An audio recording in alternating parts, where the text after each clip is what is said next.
mean each suite requires an enormous 14 kilowatts. That's 8 times the load of a normal British house for every suite. With 202 suites, that's enough electricity for a town of over 6,000 people. In fact, it will power all the electric curtains, 52,000 lights, most of them on dimmers, and over 3,000 miles of electric cable. All these electronics can scramble the waveform of the electric current and create a problem known as harmonic distortion. This can melt the sheathing around live cables and start a raging fire.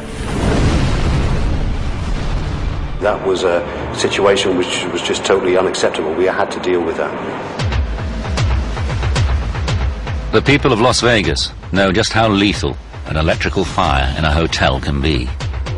In November 1980, in the city's MGM Grand Hotel, a pair of wires short-circuited. This caused a blaze that wreaked destruction. 85 people perished in this real-life towering inferno, and over 700 were injured. This was one of the worst hotel fires in history, all caused by a simple electrical fault. Bruce needed a solution to the fire risk, and fast. Obviously the hotel was under construction. There were some fairly heavy deadlines to try and get the hotel finished and opened, and this was a major change. His response took electrical engineering to a new level.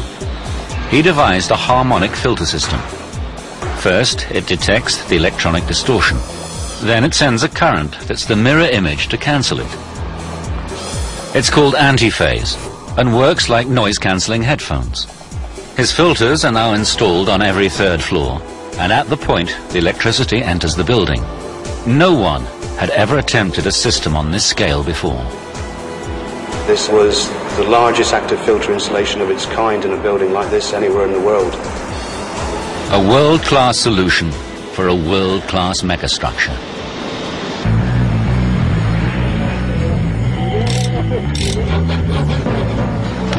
The team constructing the Burj Al Arab can claim a string of groundbreaking achievements. They built the first artificial island off the coast of Dubai, constructed the tallest atrium in the world enclosed by the largest fabric wall ever built, and with the mast finally in place, this structure is now taller than any other hotel on the planet. 5 years into the project, the team reached an important milestone. The iconic exterior was almost complete, but the interior decoration of the world's most luxurious hotel was seriously behind schedule. This stage had always been a race against time, but Sheikh Mohammed was about to send the design team into a tailspin.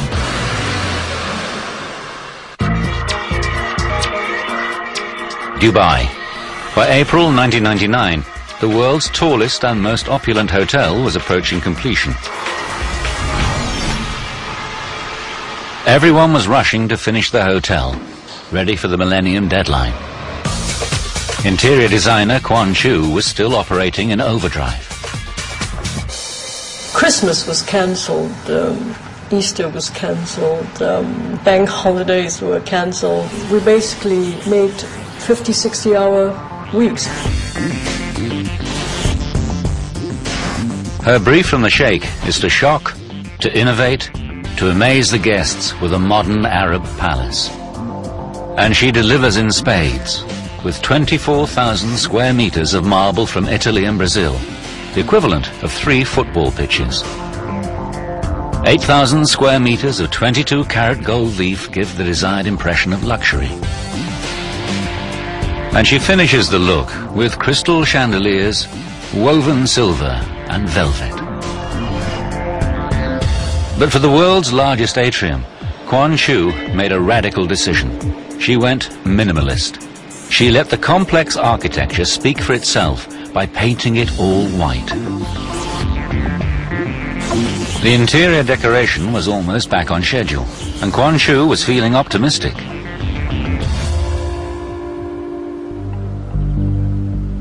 Then came the moment of truth.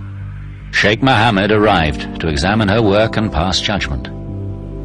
The man behind the whole project was delighted with the ornate styling of the luxury suites. But that's where the good news ends.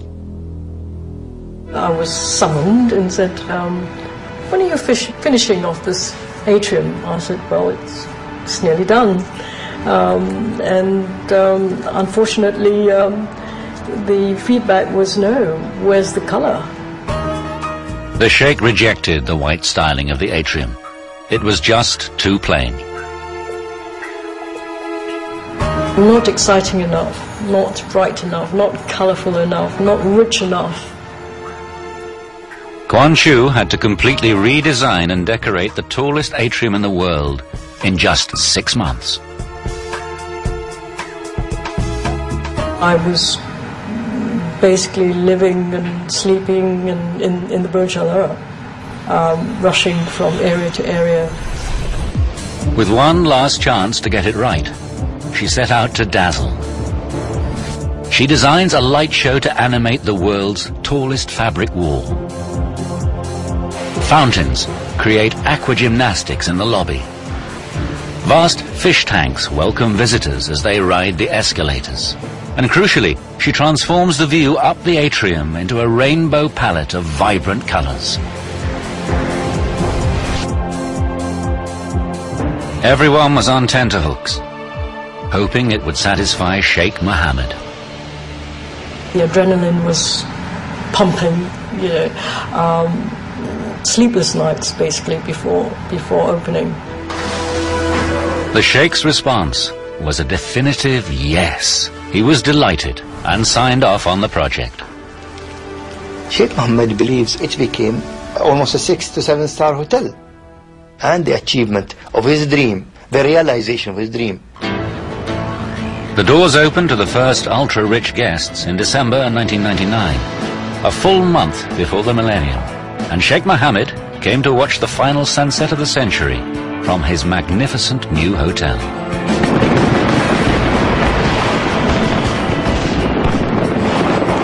Architect Tom Wright and the team have fulfilled the brief. Every part of this iconic structure is extraordinary. A spectacular combination of fire and water greets you before you even enter the building. In the ground floor restaurant, a team of divers care for 700 exotic fish in this 280 cubic meter tank. The result allows guests to get intimate with sharks while they eat. At the opposite end of the world's tallest hotel, this amazing feat of engineering, the Cantilever restaurant, delivers Tom Wright's vision of dining in the sky. Staying here doesn't come cheap. Suites cost up to £14,500 a night. And for guests with that kind of money, there's the helipad weighing 330 tons, projecting off the building a full 200 meters above the sea. When it's not being used as a tennis court by Roger Federer and Andre Agassi, it offers a very exclusive way of arriving at the world's most exclusive hotel. The Burj Al Arab is a project of a lifetime. No other project will ever match this one.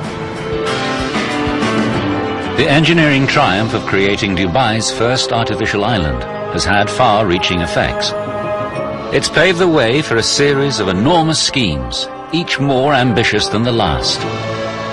From the Palm Island, which sold out in 3 days, to the World Islands and beyond. The tallest hotel on Earth has laid the foundations for a secure future when the oil runs out. And it's all down to Sheikh Mohammed's foresight and architect Tom Wright's unique vision. We knew from the start that we had the opportunity to produce something quite startling. And this project, I really think we achieved that.